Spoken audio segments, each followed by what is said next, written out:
For example, I was in London in April, ostensibly to brief St. James's Palace on this, and I was invited to have lunch with the Queen.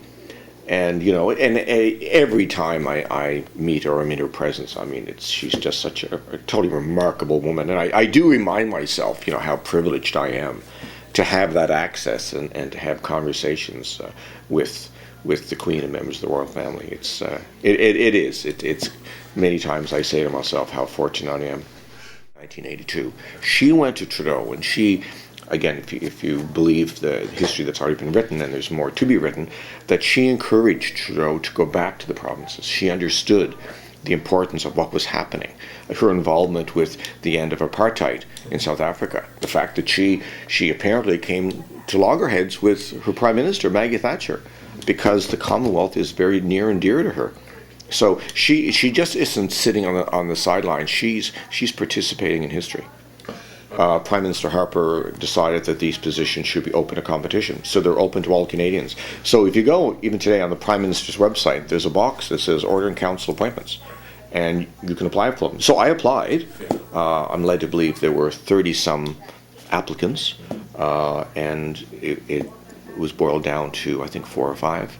Wow. And I guess I snookered them because here I am. So that was, it was kind of coming back to my parliamentary roots.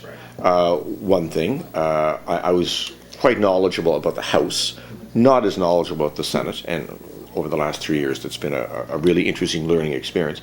But also this job encompasses a lot of ceremonial and protocol, which I had the background for. So it was a matter of maybe we should try something a little different. I mean, my career is eventually coming to a close, so I wanted to add a few more experiences to the resume, if you will. I mean, I always, to a certain extent, prided myself on my knowledge of Canadian history, the country, its political system, having done undergraduate in history of political science and then graduate in international affairs.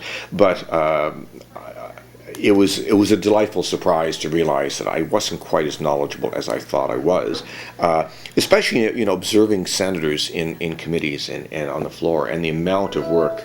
And that's one of the sort of the tragedies of the parliamentary system, is that knowledge level about the amount of work that's done here in the Senate is not recognized for what it should be.